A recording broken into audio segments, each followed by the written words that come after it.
तो दोस्तों अवतार द लास्ट एयरबेंडर नाम की ये जो सीरीज है फाइनली नेटफ्लिक्स पर रिलीज़ होने वाली है कल की तारीख में।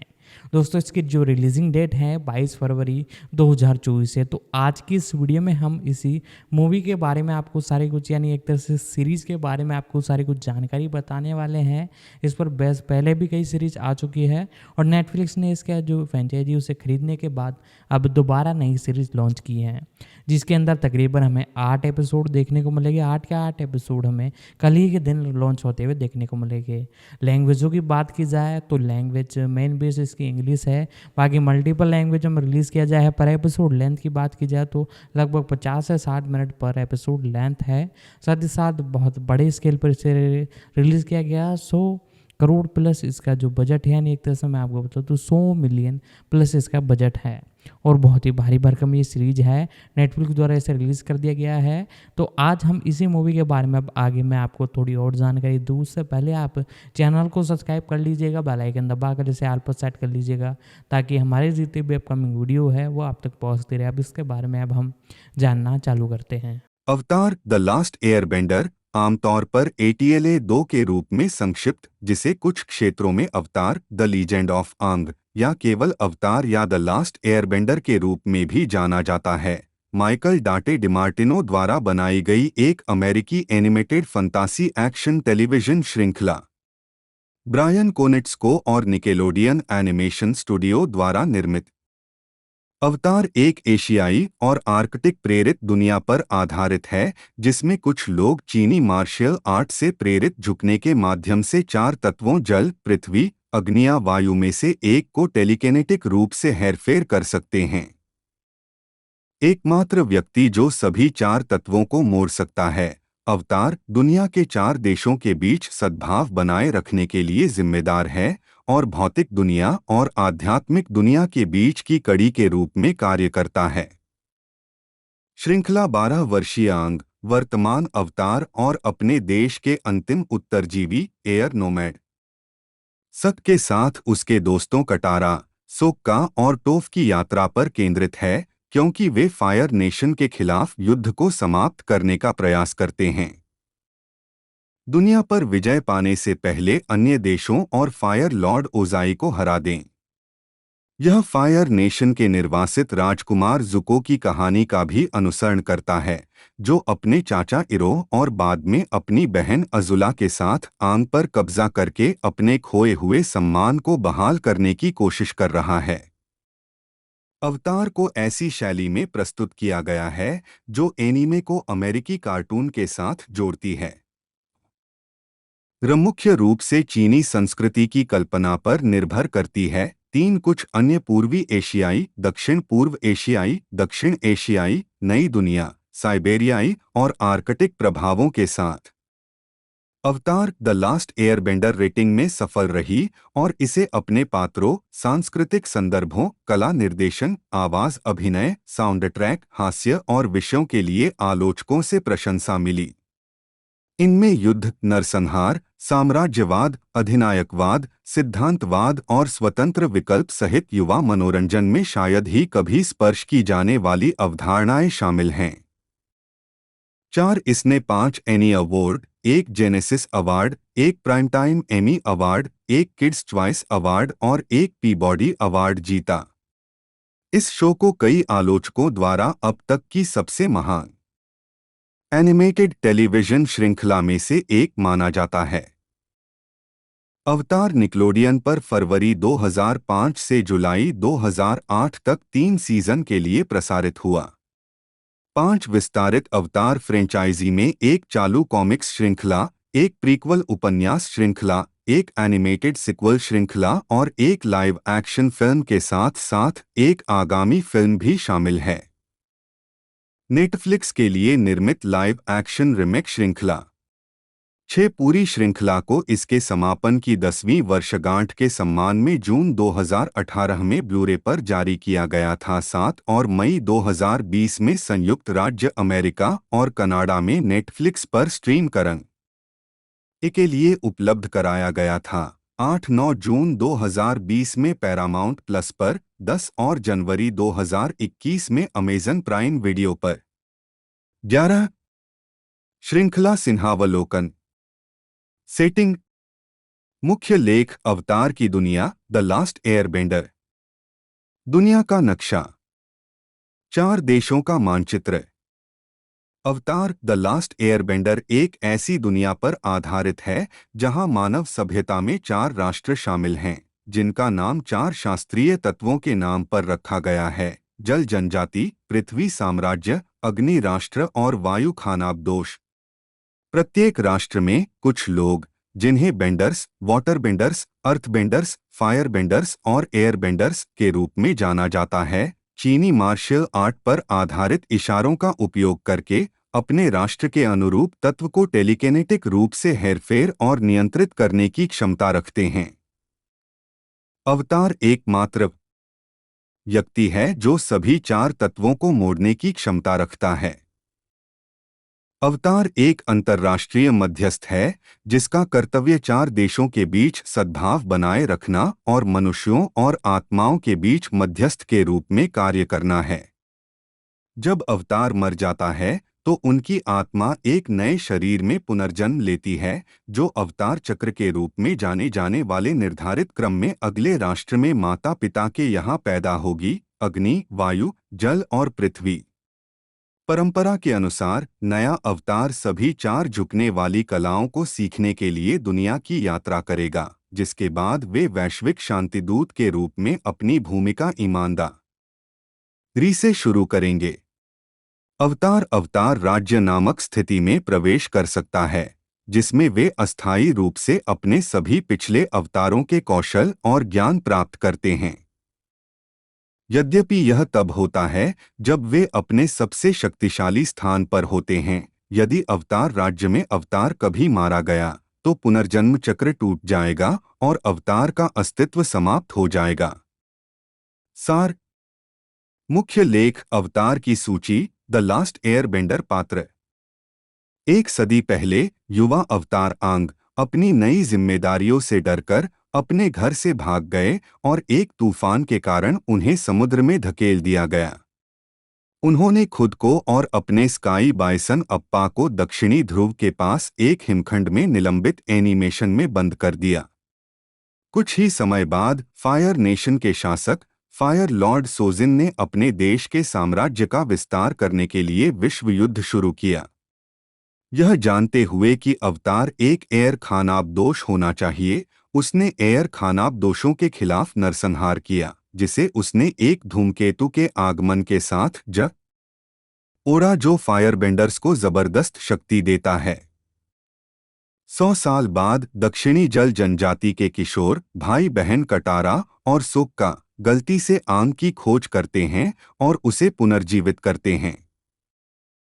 पहले सीजन में आंग कटारा और सोक्का के साथ उत्तरी जल जनजाति की यात्रा करता है ताकि वह पानी झुकना सीख सके और फायर नेशन को हराने के लिए तैयार हो सके। वर्तमान फायर लॉर्ड ओजाई के निर्वासित पुत्र प्रिंस जुको अपने सम्मान को बहाल करने के लिए अवतार को पकड़ने की उम्मीद में अपने चाचा इरोह के साथ उनका पीछा करते हैं। आंग का पीछा फायर नेशन के एडमिरल झाओ द्वारा भी किया जाता है, जो ओजाई का पक्ष जीतने की इच्छा रखता है। जब उसकी नौसेना उत्तरी जल जनजाति पर हमला करती है तो झाओ चंद्रमा की आत्मा को मार देता है। जनजाति की राजकुमारी यू इसे पुनर्जीवित करने के लिए अपना जीवन बलिदान कर देती है और आंग दुश्मन के बेड़े को खदेड़ देती है। दूसरे सीजन में आंग 12 साल के एक नेत्रहीन प्रतिभाशाली व्यक्ति टोफ बेफोम से मिट्टी झुकाना सीखता है। जुको और इरोह, जो अब फायर लॉर्ड से भगोड़े हैं, पृथ्वी साम्राज्य में शरणार्थी बन गए, अंततः इसकी राजधानी बासिंग से में बस गए। दोनों समूहों का पीछा अजुला, जुको की छोटी बहन और एक तेजतर्रार प्रतिभा द्वारा किया जाता है। आंग का समूह आगामी सूर्य ग्रहण के समय फायर नेशन पर हमले के लिए पृथ्वी राजा का समर्थन मांगने के लिए बासिंग से की यात्रा करता है, जिसके दौरान फायरबेंडर शक्तिहीन होंगे। अजुला ने तख्तापलट के लिए उकसाया, जिससे राजधानी फायर नेशन के नियंत्रण में आ गई और जुको अपनी बहन के साथ आ गया। आंग अजुला द्वारा बुरी तरह घायल हो गया है, लेकिन कटारा ने उसे पुनर्जीवित कर दिया है। तीसरे सीजन में आंग और उसके सहयोगी सूर्य ग्रहण के दौरान फायर नेशन की राजधानी पर आक्रमण करते हैं, लेकिन पीछे हटने के लिए मजबूर हो जाते हैं। आंग में शामिल होने और उसे फायर बेंडिंग सिखाने के लिए जुको फायर नेशन को छोड़ देता है। भिक्षुओं द्वारा सभी जीवन का सम्मान करने के लिए पाला गया आंग इस संभावना से जूझ रहा है कि युद्ध को समाप्त करने के लिए उसे ओजाई को मारना होगा। जब सोजिन का धूमकेतु वापस आता है तो आंग ओजाई का सामना करता है और अपनी अवतार शक्तियों का उपयोग करके ओजी की अग्नि झुकने की क्षमता को इन लेता है। इस बीच आंग के दोस्त बासिंग से को मुक्त कराते हैं, फायर नेशन हवाई जहाज के बेड़े को नष्ट करते हैं और अजुला पर कब्जा कर लेते हैं। जुको को नए अग्नि भगवान का ताज पहनाया गया और युद्ध समाप्त हो गया। एपिसोड मुख्य लेख अवतार की सूची द लास्ट एयरबेंडर एपिसोड। यह भी देखें सोजिन धूमकेतु। श्रृंखला में 61 एपिसोड हैं। पहला एपिसोड 1 घंटे लंबा प्रीमियर 21 फरवरी 2005 को निकलोडियन पर प्रसारित हुआ।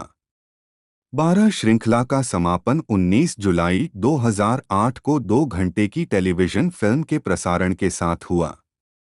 13 श्रृंखला के प्रत्येक सीजन को एक पुस्तक के रूप में जाना जाता है, जिसमें प्रत्येक एपिसोड को अध्याय के रूप में संदर्भित किया जाता है। प्रत्येक पुस्तक का नाम उन तत्वों में से एक से लिया गया है जिनमें आंग को महारत हासिल करनी चाहिए: जल, पृथ्वी और अग्नि। 12 शो के पहले 2 सीजन में प्रत्येक में 20 एपिसोड होते हैं और तीसरे सीजन में 21 एपिसोड होते हैं। पूरी श्रृंखला को क्षेत्र 1, 2 और 4 में डीवीडी पर रिलीज किया गया है।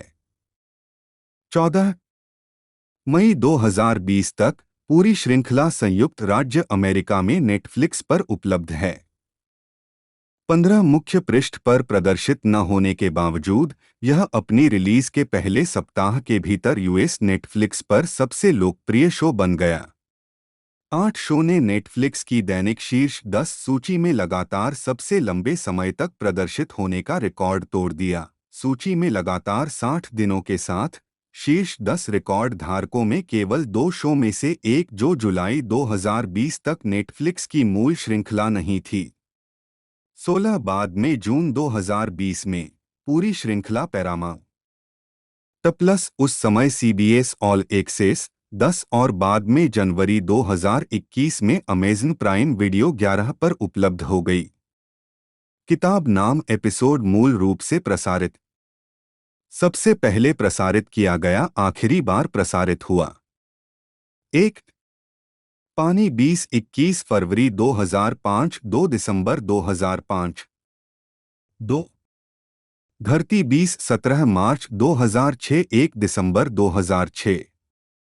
3 आग 21-21 सितंबर 2007 19 जुलाई 2008।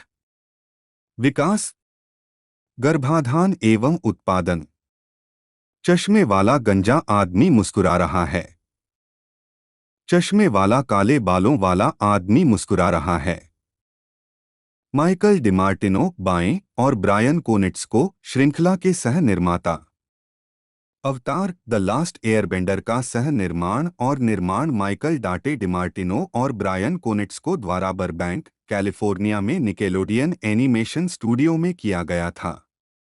इसका एनिमेशन ज्यादातर दक्षिण कोरियाई studio JM animation, DR movie और एमओआई एनिमेशन द्वारा किया गया था।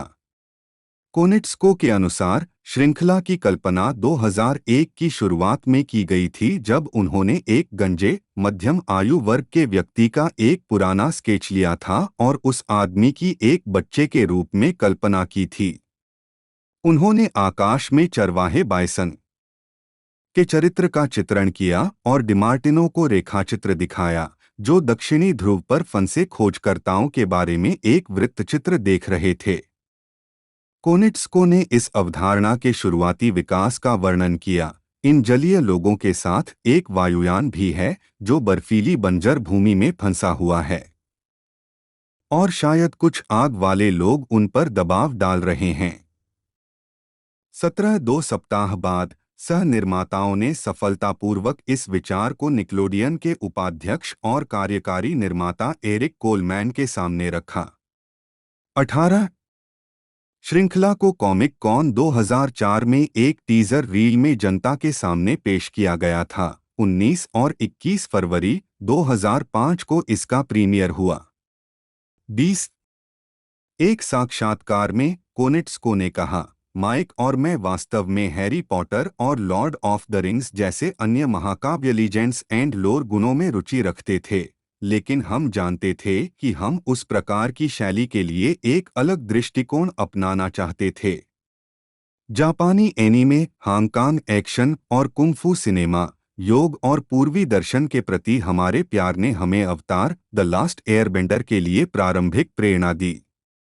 21 मुख्य लेखक आरोन एहास के अनुसार कोनिट्स्को और डिमार्टिनो ने मूल रूप से श्रृंखला के 3 सीजन लंबे होने की कल्पना की थी, लेकिन निकेलोडियन ने एहस से पूछा कि चौथे सीजन के लिए उनके विचार क्या होंगे और बाद में उन्होंने कोनिट्स्को और डिमार्टिनो दोनों के साथ इन विचारों पर चर्चा की। एहास का मानना था कि एक चौथा सीजन बनाया जाएगा, लेकिन यह योजना तब बाधित हो गई जब कोनिट्स्को और डिमार्टिनो फिल्म द लास्ट एयरबेंडर में एम नाइट श्यामलन की सहायता करने में व्यस्त हो गए।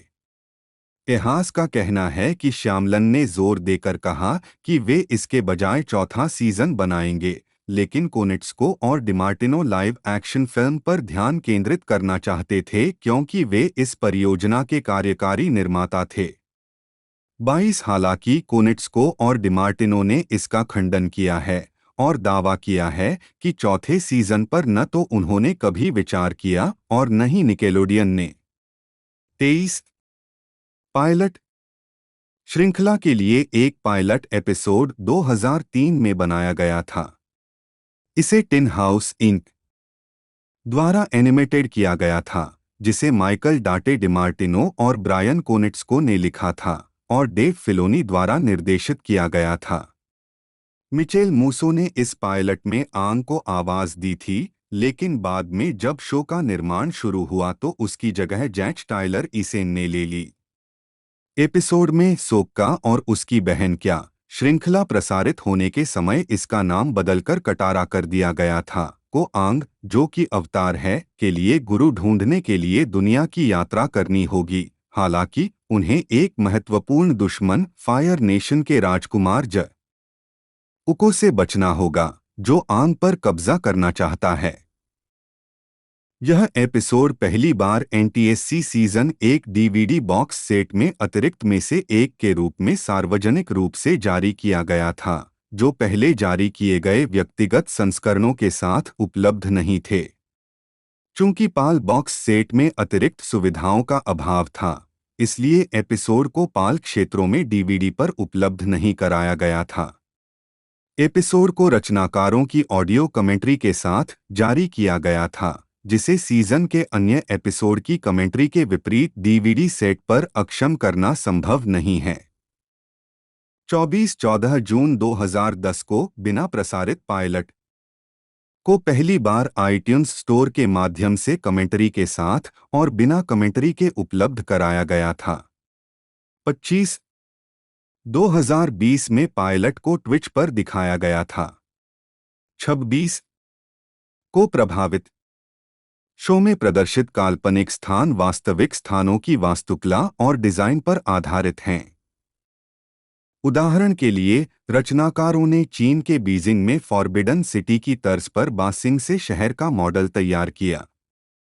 यह श्रृंखला अपने ब्रह्मांड के लिए पूर्वी एशियाई कला और पौराणिक कथाओं से बड़े पैमाने पर उधार लेने के लिए उल्लेखनीय है। इसके रचनाकारों ने इसकी कला दिशा और सेटिंग निर्धारित करने में मदद के लिए सांस्कृतिक सलाहकार एडविन जेन और सुलेखक सिउ लेउंग ली को नियुक्त किया। 27-28 इसके चरित्र डिजाइन चीनी कला और इतिहास, हिंदू धर्म, ताओवाद और बौद्ध धर्म और योग से प्रभावित हैं। 27-29 जेरेमी स्करमैन और बेंजामिन व्यान ने शुरुआती विकासात्मक चरणों में एक साथ श्रृंखला का संगीत और ध्वनि डिजाइन बनाया और फिर कार्यों को विभाजित किया। स्करमैन ने संगीत की जिम्मेदारी ली और व्यान ने ध्वनि डिजाइन की। उन्होंने शो की एशिया प्रभावित सेटिंग से मेल खाने के लिए गुझेंग, पीपा और डुडुक सहित कई प्रकार के उपकरणों के साथ प्रयोग किया। 30 श्रृंखला में प्रयुक्त काल्पनिक स्थानों की कला शैली एशिया के वास्तविक स्थानों पर आधारित है। बीजिंग में फॉरबिडन सिटी और चीन की महान दीवार जैसी साइटें बा सिंगसे के अर्थ किंगडम शहर के लिए प्रेरणा थीं। 31 और वाटर ट्राइब के स्थान इनुइट और सिरेनिकी संस्कृतियों पर आधारित थे। 4 लेखक आरोन एहास के अनुसार शुरुआती फायर नेशन डिजाइन जापानी संस्कृति पर आधारित थे। गलती से व्यापक बयान देने से बचने के लिए उन्होंने कई सेटिंग्स और लोगों को अधिक व्यापक रूप से प्रेरित होने के लिए फिर से डिजाइन किया। 4 अंतिम डिजाइन के लिए निर्माता फायर नेशन के कपड़ों और वास्तुकला के लिए अधिक चीनी शैली के साथ गए। 32 उदाहरण के लिए fire temple yellow crane tower पर आधारित था, क्योंकि इसके लॉ जैसे वास्तुशिल्प तत्व रचनाकारों के अनुसार फायर नेशन वास्तुकला के लिए एक आदर्श रूप थे। बेंडर पात्रों द्वारा उपयोग किए जाने इशारे इशारे चीनी मार्शल आर्ट से लिए गए हैं, जिसके लिए रचनाकारों ने हारमोनियस फिस्ट चीनी एथलेटिक एसोसिएशन के सिफू किसु को सलाहकार के रूप में नियुक्त किया था।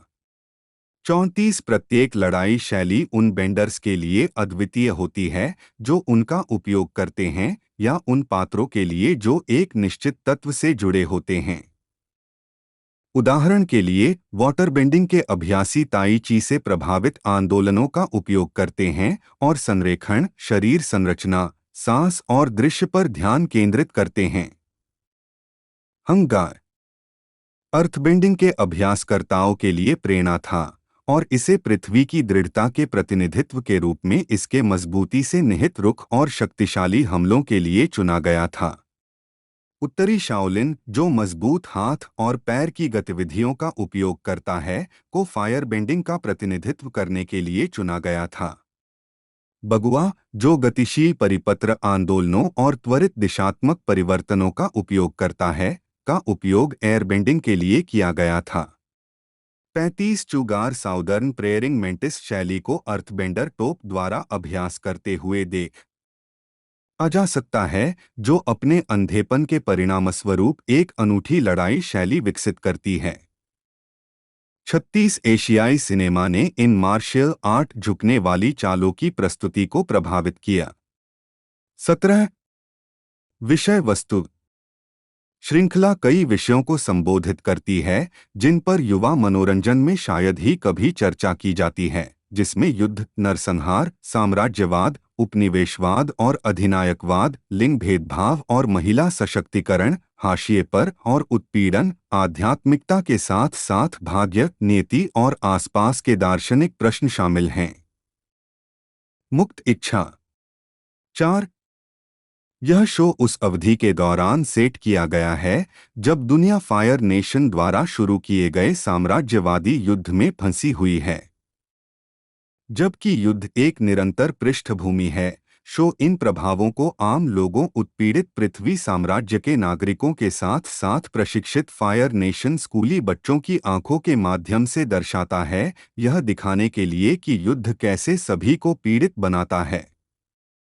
4 और जबकि फायर नेशन को हिंसा भड़काने वाले के रूप में प्रस्तुत किया गया है, यह शो अर्थ किंगडम शहर बासिंगसे के निवासियों द्वारा अनुभव की गई प्रणालीगत असमानता के साथ साथ शहर की गुप्त पुलिस की नापाक गतिविधियों को भी दर्शाता है। ये स्थितियां सत्ता की भ्रष्ट प्रकृति और अच्छे और बुरे की बारीकियों को दर्शाती हैं। 4 यह शो दर्शकों को शुरुआत में ही नरसंहार से परिचित कराता है, जब नायक आंग दक्षिणी वायु मंदिर में अपने पूर्व घर का दौरा करता है। वह यह जानने के लिए आता है कि उसके लोगों का नरसंहार किया गया है और वह गुस्से से लेकर नुकसान तक कई तरह की भावनाएं प्रदर्शित करता है। 37 जुको का चरित्र और उसके पिता और अंकल इरोह के साथ उसका रिश्ता श्रृंखला का मुख्य मोचन आर्क है और शो के संदेश का प्रतिनिधित्व करता है कि नियति और नीति अन्य लोगों द्वारा बाध्यकारी या निर्धारित नहीं हैं, लेकिन उन्हें बदला जा सकता है। 38 सीजन 2 में जुको अपने पिता द्वारा निर्धारित नियति और मार्ग के अनुरूप होने के लिए संघर्ष करता है। 4 लेकिन इरोह ने उसे उकसाते हुए पूछा, तुम कौन हो, तुम क्या चाहते हो? 39 हाशिए के मुद्दे से निपटने के लिए यह शो विभिन्न प्रकार के पात्रों का भी प्रतिनिधित्व करता है। उदाहरण के लिए तोफ जैसे एक अंधे चरित्र और टियो जैसे एक लकवाग्रस्त लड़के को पेश करते हुए शो में उन पात्रों को दर्शाया गया है जो अपनी शारीरिक और सामाजिक सीमाओं पर काबू पाने में कमजोर हैं। 4 जब शो की महिला किरदारों की बात आती है तो यह भी सच है। उदाहरण के लिए महिला नायक कटारा को प्रणालीगत लिंग भेद का सामना करना पड़ता है जब वह वाटरबेंडिंग सीखने के लिए उत्तरी जल जनजाति में पहुंचती है। एक अन्य उदाहरण में उसक अभाई सोक्का शुरू में सभी महिला क्योशी योद्धाओं को खारिज करता है, लेकिन उनके कौशल का सम्मान करना और उनकी सराहना करना सीखता है। 4 कोटाकू के किर्क हैमिल्टन के अनुसार ये विषय शो के संदेश का प्रतिनिधित्व करते हैं कि सामाजिक अपेक्षाओं पर खरा उतरने की तुलना में स्वयं बने रहना अधिक महत्वपूर्ण है। 39 स्वागत रेटिंग अवतार द लास्ट एयरबेंडर अपने प्रीमियर में जनसांख्यिकीय में सबसे अधिक रेटिंग वाली एनिमेटेड टेलीविजन श्रृंखला थी। प्रत्येक नए एपिसोड को औसतन 1.1 मिलियन दर्शकों ने देखा। 40 इसके उच्चतम रेटिंग वाले एपिसोड के लिए 5.6 मिलियन दर्शक थे। 41 सत्यापित करने के लिए उद्धरण की आवश्यकता है और यह 6 से 11 साल पुराने लक्ष्य जनसांख्यिकीय से परे निकटून्स लाइनअप का एक उच्च रेटिंग वाला हिस्सा था। 42 एक घंटे का विशेष the secret of the Fire Nation, जिसमें द सरपेंट्स पास और द ड्रिल एपिसोड शामिल थे, 15 सितंबर 2006 को प्रसारित हुआ और 4.1 मिलियन दर्शकों को आकर्षित किया। नीलसन रेटिंग के अनुसार स्पेशल उस सप्ताह 5वां सबसे अधिक रेटिंग वाला केबल टेलीविजन कार्यक्रम था। 4-3-2007 में अवतार द लास्ट एयरबेंडर को 105 से अधिक देशों में सिंडिकेट किया गया था और यह निकेलोडियन के शीर्ष रेटेड कार्यक्रमों में से एक था। यह श्रृंखला Germany, Indonesia, Malaysia, Netherlands, Belgium और कोलंबिया में निकेलोडियन पर पहले स्थान पर रही। 44 4 भाग वाली श्रृंखला के समापन समारोह सोजिन्स कॉमेट को श्रृंखला की उच्चतम रेटिंग मिली थी। इसके पहले प्रसारण को औसतन 5.6 मिलियन दर्शक मिले, जो जुलाई 2007 के मध्य में निकेलोडियन की तुलना में 95% अधिक था। उद्धरण वांछित 14 जुलाई के सप्ताह के दौरान यह अंडर 14 जनसांख्यिकीय द्वारा सबसे अधिक देखा जाने वाला कार्यक्रम था। 45-46 फाइनल की लोकप्रियता ऑनलाइन मीडिया में परिलक्षित हुई। सोजिन्स कॉमेट पर आधारित Nick com online game rise of the phoenix king में 3 दिनों में लगभग 8,15,000 गेम खेले गए। 47 अहमियत भरा जवाब अवतार द लास्ट एयरबेंडर को सार्वभौमिक प्रशंसा मिली। जुलाई 2020 तक 23 समीक्षाओं के आधार पर रॉटेन टोमाटोज पर शो का समीक्षक स्कोर 100% है। 48 आईजीएन के मैक्स निकोलसन ने इसे अवश्य देखे कहा और इसे अब तक की सबसे महान एनिमेटेड श्रृंखला में से एक के रूप में वर्णित किया। 49 डीवीडी टॉक के निक हार्टेल ने श्रृंखला को एक उल्लेखनीय बच्चों के अनुकूल शो कहा, जिसकी विरासत आने वाले वर्षों तक कायम रहनी चाहिए। 38 ब्लीडिंग कूल के एरिक अमाया ने श्रृंखला को अपनी परिष्कार में प्रभावशाली और शानदार बताया। 50 स्लग मैगजीन के हेनरी ग्लैशन ने श्रृंखला को साहसिक और रोमांचक, क्लासिक और कभी-कभी प्रेरक कहा। 51 हाइपेबल की ब्रिटनी लवली के अनुसार यह जटिल और सुंदर कहानियां बताती है। 52 इनसाइड पल्स के जो कोरी ने श्रृंखला को एनीमे एक्शन हाइब्रिड के रूप में वर्णित किया। 53 पोपजारा के क्रिस मिशेल ने श्रृंखला के पृष्ठभूमि संगीत और आवाज अभिनय की प्रशंसा करते हुए इसे निकलोडियन पर प्रसारित होने वाले सर्वश्रेष्ठ शो में से एक कहा। 54 आईजीएन के डीएफ स्मिथ ने उन दर्शकों के लिए इसकी अनुशंसा की जो एक्शन एडवेंचर कार्टून का आनंद लेते हैं। 55 स्क्रीन रेंट के रॉब कीज ने श्रृंखला को अब तक बने सबसे महान कार्टूनों में से एक कहा। 56 इनसाइड पल्स के माइक नॉयस ने उन दर्शकों के लिए इसकी अनुशंसा की जो महान रोमांच का आनंद लेते हैं। 57 टीवी sondiv.com के गॉर्ड लेसी ने श्रृंखला को अब तक के सबसे बेहतरीन एनिमेटेड शो में से एक कहा। 58 डीवीडी टॉक के टॉड डगलस जूनियर के अनुसार वयस्कों को भी श्रृंखला का उतना ही आनंद आएगा जितना बच्चों को। 59 चूड़ कॉम के जोशुआ मिलर ने इसे अभूतपूर्व और अमेरिकी टीवी पर अब तक के सबसे अच्छे एनिमेटेड कार्यक्रमों बच्चों या वयस्कों में से एक कहा। मिलर के अनुसार श्रृंखला एनीमे से काफी प्रभावित है। 60 सिने फैंटास्टिक के टिम जॉनसन ने इसे निर्मित सबसे आकर्षक एनिमेटेड शो में से एक के रूप में वर्णित किया। 61 जे ईएनटी के डेनिस एमिथ ने श्रृंखला को अमेरिकी रचनाकारों द्वारा अमेरिका में दिखाई गई सर्वश्रेष्ठ एनिमेटेड टीवी श्रृंखला में से एक कहा। अमिथ ने इसकी परिष्कृत कहानी, तीक्ष्णता, हास्य और एक्शन की प्रशंसा की। 62 नर्ड सोसाइटी के फ्रेंको क्रिकेटी ने अवतार द लास्ट एयरबेंडर को अब तक देखे गए सर्वश्रेष्ठ कार्टूनों में से एक के रूप में वर्णित किया। इसके पात्रों और कथानक के लिए श्रृंखला की सिफारिश की। 63 वायर्ड के स्कॉट थिल ने श्रृंखला को आकर्षक और पूर्वी दुनिया से प्रभावित इसकी सेटिंग को शानदार कहा।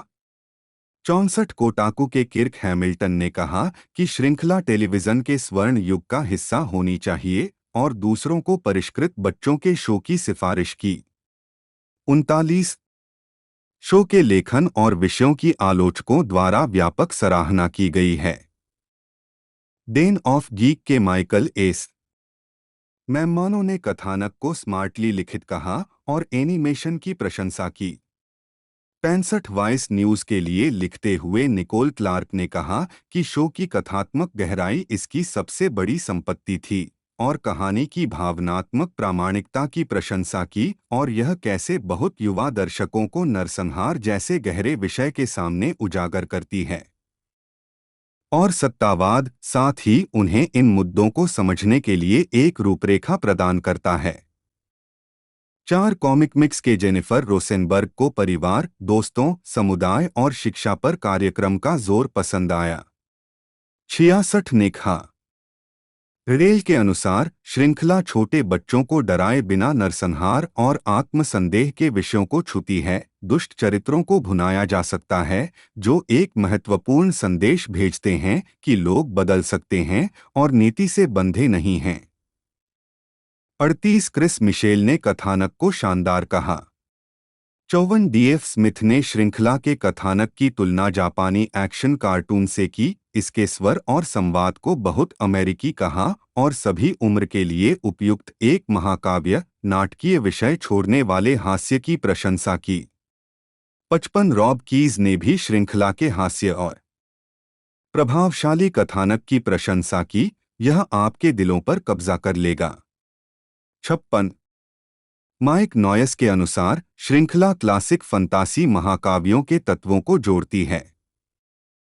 57 टॉड डगलस जूनियर ने कथानक को आकर्षक, सुविचारित और सार्थक बताया। श्रृंखला की अवधारणा एक सुसंगत कहानी के साथ अच्छी तरह से साकार है। डगलस ने लिखा कि पात्रों में प्रगति की वास्तविक भावना है और लेखकों की उनके हास्य, नाटक और भावना के लिए प्रशंसा की। 59 जोशुआ मिलर ने श्रृंखला को मूर्खतापूर्ण विषय के बावजूद आश्चर्यजनक रूप से डार्क कहा। कथानक लॉस्ट की तुलना में अधिक जीवंत है और बाद वाले शो के समान चरित्र विकास पर जोर देता है। मिलर के अनुसार इसका लेखन कहानी कहने का सच्चा वयस्क स्तर था। 60 टिम जॉनसन ने श्रृंखला को कल्पना से कहीं अधिक और सुपरहीरो थीम वाला बताया, जिसमें पात्रों को केंद्रीय और भरोसेमंद बताया गया। 61 क्रिकेट ने श्रृंखला में बौद्ध दर्शन के उपयोग और साहस और जीवन के विषयों की विविध प्रस्तुति की प्रशंसा की। 63 किर्क हैमिल्टन अपने दर्शकों के प्रति खुद को अभिव्यक्त करने और शांत प्रगतिवाद के लिए श्रृंखला की प्रशंसा करते हैं।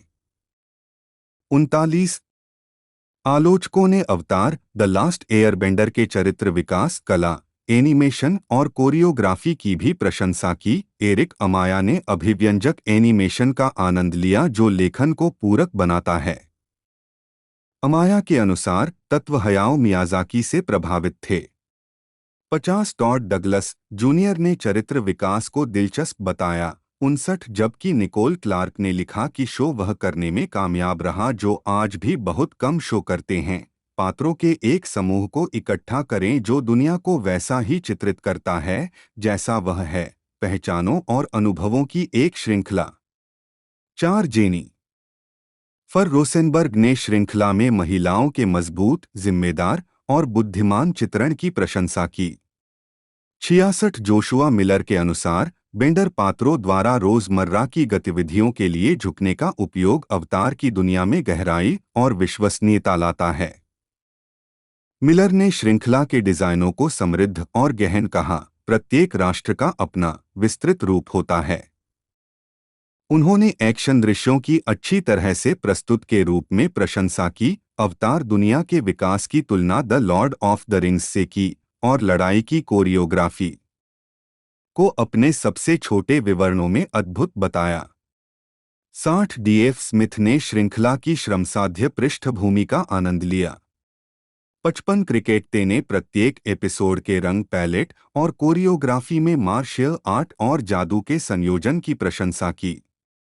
63 निक हार्टेल ने एनिमेशन की आलोचना की, हालांकि उन्होंने इसे पिछले निकलोडियन शो की तुलना में बेहतर पाया। 38 क्रिस मिशेल ने एनिमेशन को तरल पदार्थ कहा है। 54 क्रिकेटी ने इसके मंगा प्रभाव को ध्यान में रखते हुए सहमति व्यक्त की। 63 ब्रिटनी लवली के अनुसार युद्ध में गैर शराबी पात्रों को उनके शराबी समकक्षों द्वारा छाया दिया जाता है।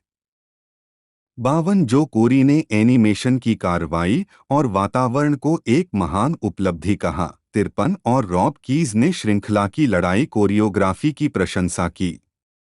56 किर्क हैमिल्टन के अनुसार श्रृंखला में एक्शन दृश्य बच्चों के लिए उपयुक्त और रोमांचक होने के साथ साथ अद्भुत हैं। 39 परंपरा अवतार द लास्ट एयरबेंडर एक पंथ क्लासिक बन गया है और 2010 के दशक में नेटवर्क ने एनिमेटेड कार्यक्रमों को कैसे देखा, इस पर इसका बड़ा प्रभाव पड़ा। बाद के बच्चों के शो अक्सर युवाओं और वयस्क प्रोग्रामिंग के बीच की रेखाओं को धुंधला कर देते थे, जिसमें अधिक वयस्क विषय शामिल होते थे। 67-68 कई मीडिया प्रकाशनों ने अवतार को अब तक की सर्वश्रेष्ठ एनिमेटेड टेलीविजन श्रृंखला में से एक बताया है। 69-4 71-72-73-737-42013 में टीवी गाइड ने अवतार को सर्वकालिक 60 महानतम कार्टूनों की सूची में शामिल किया। 75-2018 में वैनिटी फेयर ने श्रृंखला को 11वें सर्वश्रेष्ठ एनिमेटेड टीवी शो के रूप में स्थान दिया। 76 इंडीवायर ने अपनी 2018 की सभी समय की 50 सर्वश्रेष्ठ एनिमेटेड श्रृंखला की सूची में अवतार को 36वें स्थान पर रखा। 77 15 मई 2020 को नेटफ्लिक्स में शामिल होने के बाद श्रृंखला की लोकप्रियता में पुनरुत्थान का अनुभव हुआ। यह रिलीज के 4 दिन बाद अमेरिका में मंच की शीर्ष श्रृंखला में नंबर 1 स्थान पर पहुंच गया और 14-21 मई के सप्ताह के लिए सबसे लोकप्रिय फिल्म या शो था। 78 श्रृंखला ने रिकॉर्ड सेटिंग 60 दिनों के लिए नेटफ्लिक्स की शीर्ष 10 श्रृंखलाओं में अपना स्थान बनाए रखा, जो फरवरी 2020 में कंपनी द्वारा अपनी शीर्ष श्रृंखला की सूची शुरू करने के बाद से किसी भी शो की तुलना में सबसे अधिक है। 16 यह श्रृंखला सबसे अधिक स्ट्रीम की जाएगी। वर्ष के लिए मंच पर बच्चों की श्रृंखला। 79 प्रशंसकों और सह निर्माताओं माइकल डाटे डिमार्टिनो और ब्रायन कोनिट्स को दोनों ने अवतार की नई लोकप्रियता का श्रेय समसामयिक घटनाओं के लिए इसकी प्रासंगिकता को दिया, जिसमें अमेरिका में COVID-19 महामारी और नस्लीय अशांति शामिल है। डिमार्टिनो ने टिप्पणी की, प्रमुख मुद्दे कहानियां नरसंहार, अधिनायकवाद, प्रणालीगत अन्याय, दुर्व्यवहार। दुख की बात है कि ये पूरे इतिहास में व्यापक मुद्दे रहे हैं और बने रहेंगे। शो हमारी दुनिया का प्रतिबिंब है, लेकिन अब हम एक ऐसे समय से गुजर रहे हैं जिसमें ये सभी हैं समस्याएं और बढ़ गई हैं। ज़ाचरी टायलर ईसेन, जन्म 23 सितंबर 1993, एक सेवानिवृत्त अमेरिकी आवाज़ अभिनेता हैं। उन्होंने निकलोडियन के अवतार द लास्ट एयरबेंडर में आंग को, द एंट बुली में लुकास निकले को, लिटिल बिल में एंड्रयू को और 2004 की एनिमेटेड टीवी श्रृंखला द बैकयार्डिगन्स में पाब्लो को आवाज़ दी। उनकी फिल्मी भूमिकाओं में एंट्रोपी 1999 और मार्सी एक्स 2003 शामिल हैं। एक कनेक्टिकट में रहते हुए उन्होंने अपनी अधिकांश अवतार द लास्ट एयरबेंडर रिकॉर्डिंग वहां और न्यूयॉर्क से उपग्रह के माध्यम से की। वह वर्तमान में कैमरे के पीछे मनोरंजन उद्योग में काम करते हैं।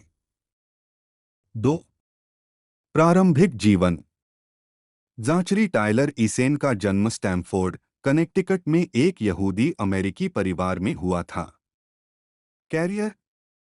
उन्होंने पहली बार फिल जोआनो की फिल्म एंट्रोपी में लुकास के रूप में अभिनय किया। इसके बाद उन्होंने PBS किड्स बच्चों की टीवी श्रृंखला सुपर भाई के लिए अप्रसारित निकेलोडियन बटानिक जूनियर पायलट में वी विली बटा मुख्य किरदार के रूप में अपनी आवाज़ की भूमिका शुरू की। उनकी अगली आवाज़ की भूमिका बिल कॉस्बी द्वारा निर्मित निकलोडियन श्रृंखला लिटिल बिल में एंड्रयू मुलिगन के रूप में थी। ईसेन बाद में निक जूनियर के डोरा द एक्सप्लोरर के 2000 एपिसोड में बेबी रेड फिश के रूप में दिखाई दिए और रिचर्ड बेंजामिन के मार्सी एक्स में एक लड़के की भूमिका निभाई। उन्हें बच्चों के टीवी शो द बैकयार्डिगन्स के पहले सीजन में पाब्लो के रूप में लिया गया था। सीरीज के पिछले 3 सीजन में उनकी जगह जेक गोल्डबर्ग ने ले ली थी। इसके बाद उन्होंने निकलोडियन के अवतार द लास्ट एयरबेंडर में आंकर शो पर आधारित कई किताबें प्रकाशित हो चुकी हैं। डार्क आर्स कॉमिक्स ने 2 जून 2010 को अवतार the last airbender the art of the animated series नामक एक कला पुस्तक प्रकाशित की, जिसमें श्रृंखला की मूल कला के 184 पृष्ठ थे। 96 कॉमिक्स। मुख्य लेख अवतार the last Airbender comics. Nickelodeon magazine में कई कॉमिक बुक लघु कथाएं प्रकाशित हुईं और डार्क आर्स ने 15 जून 2011 को अवतार the last airbender the lost adventures इन और नई कॉमिक्स का एक संग्रह प्रकाशित किया। 97 डार्क आर्स ने जीन यांग द्वारा एक ग्राफिक उपन्यास श्रृंखला प्रकाशित की जो 100 साल के युद्ध के बाद आंग की कहानी को जारी रखती है। Avatar the last airbender the promise 2012 में 3 खंडों में प्रकाशित फायर नेशन कॉलोनियों के भाग्य की पड़ताल करता है जो द लीजेंड ऑफ कोर्रा के यूनाइटेड रिपब्लिक बन गए। इस श्रृंखला का 2016-2017 में हिब्रू में अनुवाद किया गया था। 98 3 कॉमिक पुस्तकों का दूसरा set Avatar the last airbender the search, Zuko और अजुला और उनकी मां उर्सा के भाग्य पर केंद्रित है। 99 दूसरे से टका 2018-2019 में हिब्रू में अनुवाद किया गया था। 130 set Avatar the last airbender the rift, आंग, रिपब्लिक सिटी के निर्माण और टॉप के उसके परिवार के साथ संबंध पर ध्यान केंद्रित करता है। 101 द रिफ्ट के बाद अवतार the last Airbender smoke and shadow fire nation में फायर लॉर्ड जुको के खिलाफ एक प्रतिरोध बल के बारे में था जिसने मूल श्रृंखला के अंत में सिंहासन ग्रहण किया था। 102 पांचवां ग्राफिक उपन्यास अवतार the last Airbender north and south था जो स्मोक एंड शैडो की घटनाओं का अनुसरण करता है, और कटारा और सोक्का के बारे में है, जो अपनी मातृभूमि में विभिन्न परिवर्तनों को देखने के लिए जल जनजाति में लौटते हैं। 103 अगले ग्राफिक उपन्यास का नाम इम्बैलेंस है और इसे अक्टूबर 2018 में जारी किया गया था। श्रृंखला शराबी और गैर शराबी के बीच उभरते संघर्ष की पड़ताल करती है, जो अगली कड़ी द लीजेंड ऑफ कोर्रा के पहले सीजन में संघर्ष का केंद्र बन जाती है। पिछली 5 पुस्तकों के विपरीत यह फेथ एरिन हिक्स द्वारा लिखी गई थी। 104 प्रीक्वल उपन्यास श्रृंखला एफसीई द्वारा लिखित अवतार क्योशी पर केंद्रित 2 भाग वाली युवा वयस्क उपन्यास श्रृंखला जुलाई 2019 में अब्राम्स चिल्ड्रंस बुक्स द्वारा प्रकाशित की गई थी। क्योशी उपन्यासों की पहली पुस्तक Avatar the last airbender the rise of Kyoshi है। 105 श्रृंखला का दूसरा भाग, जिसका शीर्षक द शैडो ऑफ क्योशी है, 21 जुलाई 2020 को जारी किया गया था। 106 वीडियो गेम श्रृंखला पर आधारित एक वीडियो गेम त्रयी जारी की गई है। Avatar the last airbender video game 10 अक्टूबर 2006 को जारी किया गया था। 107 और Avatar the last airbender the burning earth 16 अक्टूबर 2007 को जारी किया गया था। 108 Avatar the last airbender into the inferno था 13 अक्टूबर 2008 को जारी किया गया। 109 Avatar Legends of the Arena Microsoft Windows के लिए एक व्यापक multiplayer online role playing game MMORPG 15 सितंबर 2008 को निक्लोडियन द्वारा जारी किया गया था। खिलाड़ी अपना स्वयं का चित्र बना सकते हैं और दुनिया भर के अन्य खिलाड़ियों के साथ बातचीत कर सकते हैं। 110 अवतार द लास्ट एयरबेंडर 2006 में THQ का सबसे ज्यादा बिकने वाला निकेलोडियन गेम था और सोनी CA के सबसे महान हिट्स में से एक था। 111 स्माइट में आंग और जुको क्रमशः मर्लिन और सुसैनो की खाल के रूप में दिखाई देते हैं। 112 नेविगेशन गेम्स द्वारा एक टर्न आधारित रोल प्लेइंग गेम, जिसका नाम अवतार जेनरेशन है, 2023 की शुरुआत में iOS और एंड्रॉयड के लिए जारी किया गया था। 113 सितंबर 2023 में गेममिल एंटरटेनमेंट ने अवतार the last Airbender quest for balance जारी किया, जो पूरे शो की घटनाओं को शिथिल रूप से अनुकूलित करता है। 114 अवतार द लास्ट एयरबेंडर के पात्र और स्थान कई निक्लोडियन क्रॉसओवर गेम्स में भी दिखाए गए हैं, जिनमें निक्लोडियन कार्ट रेसर्स 2 ग्रांड प्रिक्स और 3 स्लाइम स्पीडवे और निक्लोडियन ऑल स्टार ब्रॉल श्रृंखला शामिल हैं। 115 फिल्म रूपांतरण मुख्य लेख द लास्ट एयरबेंडर फिल्म श्रृंखला का पहला सीजन 2010 की live action film the last Airbender का आधार था, जिसे एम नाइट श्यामलन द्वारा लिखा और निर्देशित किया गया था।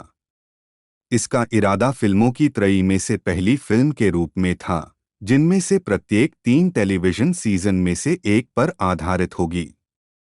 फिल्म को इसके लेखन, अभिनय, सफेद कलाकारों और श्यामलन के निर्देशन के लिए सार्वभौमिक रूप से प्रतिबंधित किया गया था। इसने 31वें गोल्डन रास्पबेरी अवार्ड्स में रॉटेन टोमाटोज के साथ साथ 5 रैजीज पर 5% अनुमोदन रेटिंग अर्जित की, जिसमें वर्स्ट पिक्चर 116, 117, 118 शामिल है, और कुछ आलोचकों ने इसे अब तक की सबसे खराब फिल्म में से एक बताया। 119, 120, 121 हालांकि फिल्म में मूल रूप से टेलीविजन श्रृंखला का शीर्षक साझा किया गया था। द लास्ट एयरबेंडर शीर्षक का उपयोग किया गया था क्योंकि निर्माताओं को डर था कि यह जेम्स कैमरून की फिल्म अवतार के साथ भ्रमित हो जाएगा। 122 द लास्ट एयरबेंडर में नूह रिंगर ने आंग की भूमिका निभाई है, निकोला पेट्स ने कटारा की भूमिका निभाई है, जैक्सन राथबोन ने सोक्का की भूमिका निभाई है, देव पटेल ने जुको की भूमिका निभाई है और शॉन टूब ने इरोह की भूमिका निभाई है। 116 अगली कड़ी श्रृंखला। मुख्य लेख the legend of Korra. The legend of Korra अवतार द लास्ट एयरबेंडर की अगली कड़ी का प्रीमियर 14 अप्रैल 2012 को निकलोडियन पर हुआ। 123 इसे मूल श्रृंखला के निर्माता और निर्माता माइकल डाटे डिमार्टिनो और ब्रायन कोनिट्स्को द्वारा लिखा और निर्मित किया गया था। 124 शुरुआत में शो का नाम अवतार लीजेंड ऑफ कोर्रा फिर the last Airbender legend of Korra रखा गया। इसकी घटनाएं अवतार द लास्ट एयरबेंडर के खत्म होने के 70 साल बाद घटित होती हैं। 125 श्रृंखला का नायक कोर्रा है, जो दक्षिणी जल जनजाति की 17 वर्षीय लड़की है, जो आंग की मृत्यु के बाद अवतार का अवतार है। 123 लाइव एक्शन श्रृंखला रीमेक। मुख्य लेख अवतार द लास्ट एयरबेंडर 2024 टीवी श्रृंखला। नेटफ्लिक्स ने सितंबर 2018 में घोषणा की कि अवतार का एक पुनर्कल्पित लाइव एक्शन रीमेक 2019 में उत्पादन शुरू करना था। श्रृंखला के मूल निर्माता डिमार्टिनो और कोनिट्स्को कार्यकारी निर्माता और श्रोता थे। दोनों ने कहा कि उनका इरादा श्रृंखला को सांस्कृतिक रूप से उपयुक्त गैर सफेद कलाकारों के साथ अनुकूलित करने का था। 126 यह घोषणा की गई थी कि जेरेमी स्करमैन, जिन्होंने मूल शो के लिए संगीत तैयार किया था, रीमेक के लिए संगीत देने के लिए भी लौटेंगे।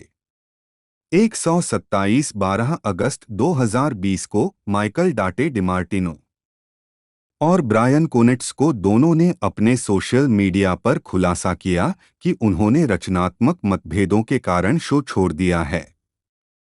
128 129 130 131 फरवरी 2021 में अल्बर्ट किम को श्रोता के रूप में लाए जाने की सूचना मिली थी। 132 उसी वर्ष अगस्त में यह बताया गया कि गॉर्डन कॉर्मियर, कियावेंटियो तारबेल, इयान ओस्ले और डलास लियू को क्रमशः आग, कटारा, सोक्का और जुको की भूमिकाओं में लिया गया था। 133 3 नवंबर को डैनियल डे किम, जिन्होंने मूल श्रृंखला में जनरल फोंग को आवाज दी थी, को फायर लॉर्ड ओजाई के रूप में चुने जाने की सूचना मिली थी। इसके 2 सप्ताह बाद पॉल सन ह्यूंग ली, लिम के स्यू और केन लेउंग को उनकी भूमिका में लिया गया। इरोह ग्यात्सो और झाओ के रूप में संबंधित भूमिकाएं। साथ ही खबर है कि वैंकूवर में उत्पादन शुरू हो गया था। 134 135 दिसंबर में कास्टिंग की और भी खबरें आईं, जिसमें Elizabeth Yu, Maria Zhang, Yvonne Chapman, Casey Camp Horinek और टैमलिन टोमिता को क्रमशः अजुला, सुकी, क्योशी, कन्ना और युकारी के रूप में चुना गया, जो बाद में एक मूल चरित्र थे। 136 अवतार स्टूडियो। 24 फरवरी 2021 को वायाकॉम सीबीएस ने अवतार स्टूडियो की घोषणा की, जो निकेलोडियन का एक नया डिवीजन है जो अवतार ब्रह्मांड में सेट एनिमेटेड श्रृंखला और फिल्मों को विकसित करने पर केंद्रित है, जिसे निकेलोडियन की रैखिक और डिजिटल सेवाओं, पैरामाउंट प्लस, थिएटर और अन्य तृतीय पक्ष प्लेटफार्मों के माध्यम से वितरित किया जाएगा। इस प्रभाग का संचालन मूल श्रृंखला के निर्माता डिमार्टिनो और कोनिट्स्को द्वारा किया जाता है, जो इसके सह मुख्य रचनात्मक अधिकारी हैं और निकलोडियन एनिमेशन स्टूडियो के अध्यक्ष रैमसे एन नाइटो को रिपोर्ट करते हैं। 137 इस घोषणा के अलावा कंपनी ने यह भी कहा कि स्टूडियो 2021 में किसी समय एक एनिमेटेड फिल्म का निर्माण शुरू करेगा। कोनिट्स्को और डिमार्टिनो ने टिप्पणी की कि इस नए अवतार स्टूडियो उद्यम के साथ हमारे पास अपनी फ्रेंचाइजी और इसकी कहानी कहने का एक अद्वितीय अवसर है, विशाल पैमाने पर, असंख्य रोमांचक तरीकों और माध्यमों में। 138 जबकि Viacom CBS kids and family के अध्यक्ष ब्रायन रॉबिन्स ने घोषणा की कि अवतार द लास्ट एयरबेंडर और कोर्रा की लोकप्रियता निकलोडियन पर उनके मूल हिट रन के बाद से कम 10 गुना बढ़ गई है और रैमसे नाइटो और मैं हर जगह प्रशंसकों के लिए उनके पात्रों और दुनिया को नई सामग्री और प्रारूपों में विस्तारित करने के लिए समर्पित एक स्टूडियो का संचालन करने के लिए माइक और ब्रायन की प्रतिभाशाली प्रतिभा को पाकर अविश्वसनीय रूप से उत्साहित हैं।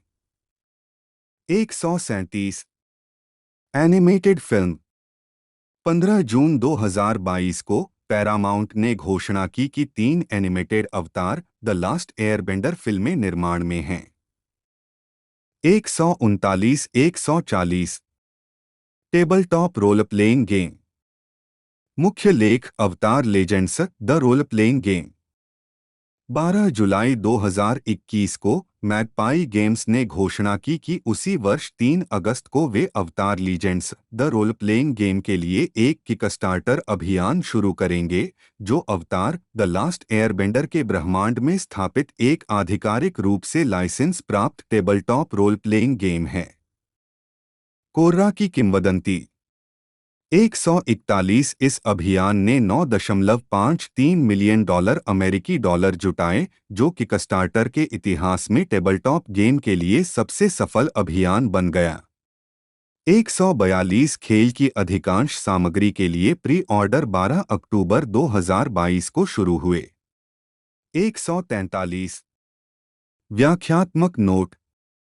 जेएम एनिमेशन एनिमेटेड एपिसोड 1, 2, 4, 6, 9, 10 सभी समक्रमांकित 12, 24, 26, 27 सभी समक्रमांकित 30, 54, 57, 58 और 60, 61। डीआर मूवी एनिमेटेड एपिसोड 3, 5, 7, 8 सभी विषम संख्या 11, 25, 28, 29 और सभी विषम संख्या 31, 39। मोई एनिमेशन ने 41, 53, 55, 56 और 59 से सभी विषम संख्या वाले एपिसोड को एनिमेटेड किया। मीव हिटमैन जन्म 9 जून 1988 एक अमेरिकी अभिनेता हैं।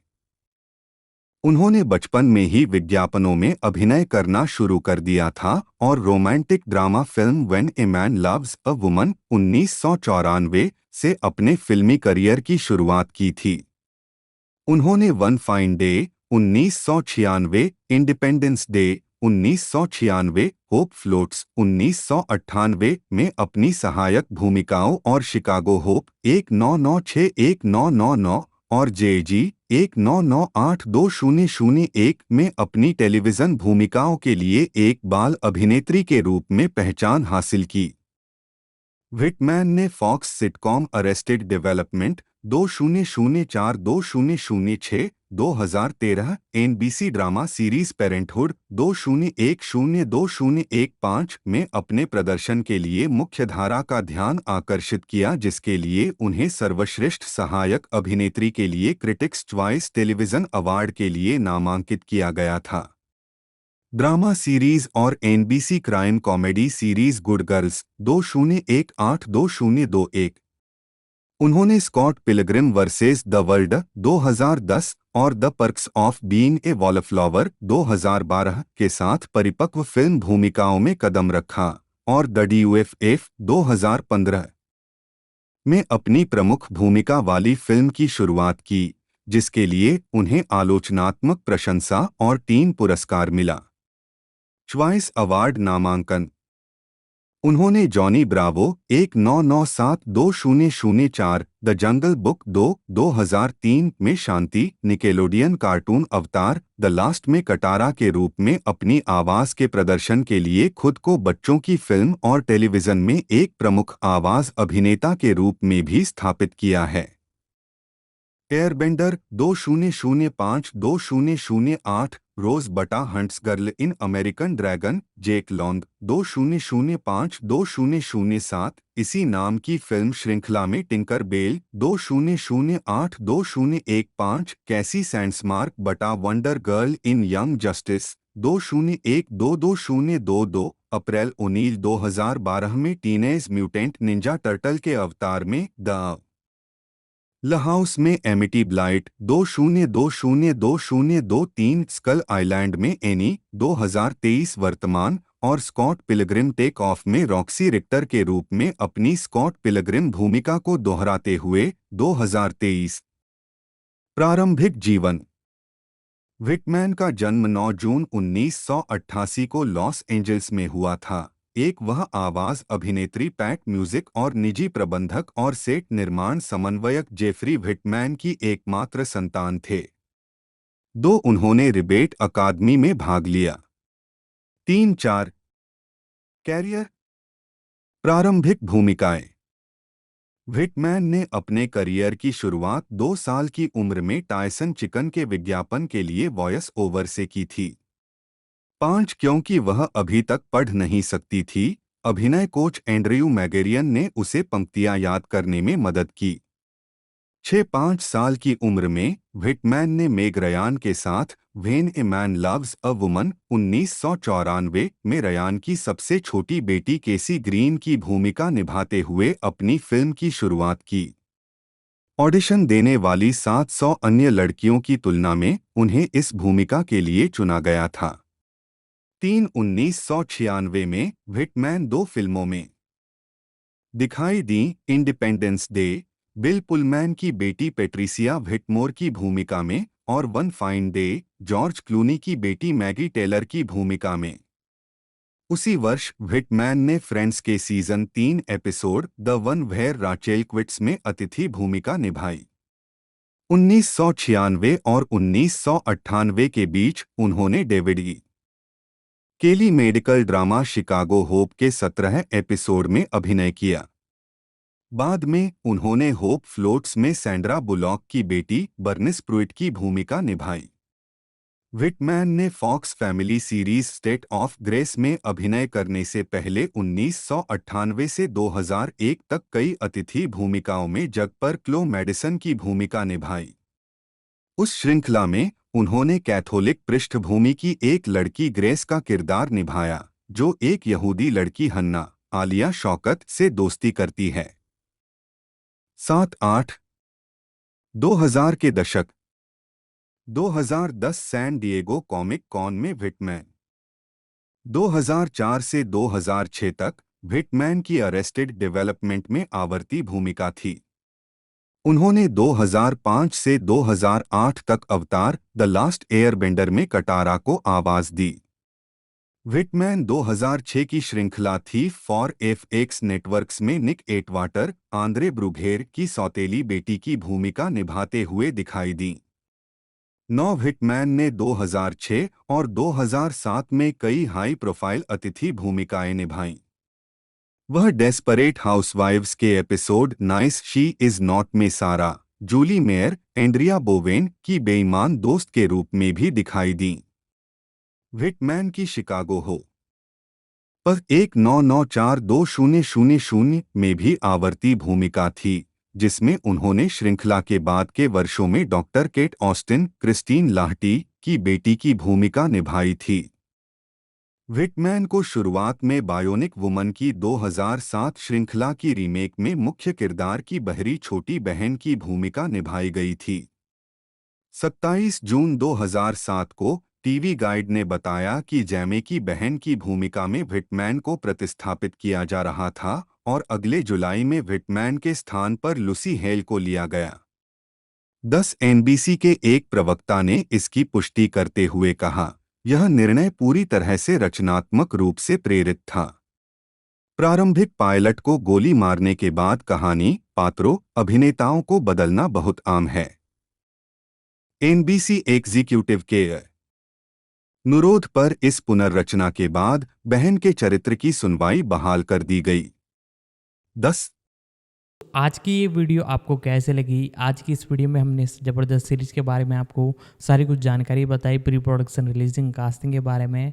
और जैसे ये रिलीज़ होती है इसकी एक्सप्लेनेशन की वीडियो यदि आपको चाहिए तो आप कमेंट कर सकते हैं, हम उस पर भी डेफिनेटली वीडियो लाने की कोशिश करेंगे। साथ ही साथ ज़्यादा से ज़्यादा हो सके तो वीडियो को शेयर करने की कोशिश कीजिएगा, चैनल को सब्सक्राइब कर लीजिएगा। तो आज की इस वीडियो में इतना ही, मिलते हैं अगले वीडियो में।